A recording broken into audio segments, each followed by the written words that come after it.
Welcome to the Introductions Necessary podcast, a daily introduction to the contributions of women working in STEM fields. Since 1963, NASA has appointed the Chief of the Astronaut Office, a senior leadership position for a current astronaut, to serve as an advisor on astronaut training and operations. In 2009, Peggy Whitson became the first woman to hold that position. Born in a small town in Iowa on February 9, 1960, Whitson knew she wanted to be an astronaut for most of her life. When women were first selected as astronauts in 1978, she said it became more than just a dream.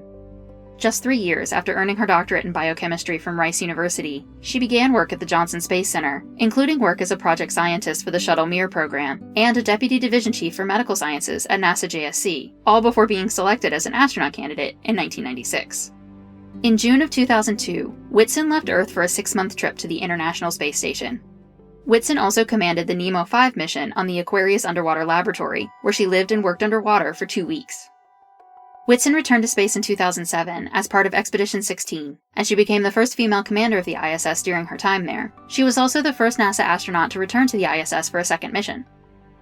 During Expedition 16, she completed her 5th spacewalk, bringing her cumulative spacewalk time to 39 hours and 46 minutes.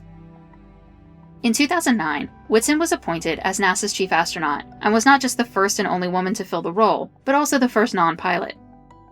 She left the position in order to return to active flight duty, and returned to the ISS in 2016, spending almost a year aboard the station performing multiple EVA tasks, and logging the longest amount of time spent in space by a NASA astronaut.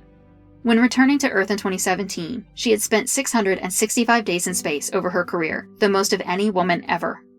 Retiring from NASA in 2018, she did not retire from being a rock star astronaut. In 2023, she was back at the ISS, this time as commander of the Axiom 2 crew, spending 8 more days in space conducting experiments and outreach activities. Introductions Necessary is a production of 9 Hour Films. Our music was composed by Kristen Baum. Please visit our website, introductionsnecessary.com, to listen to previous episodes and learn more about the women featured in this program.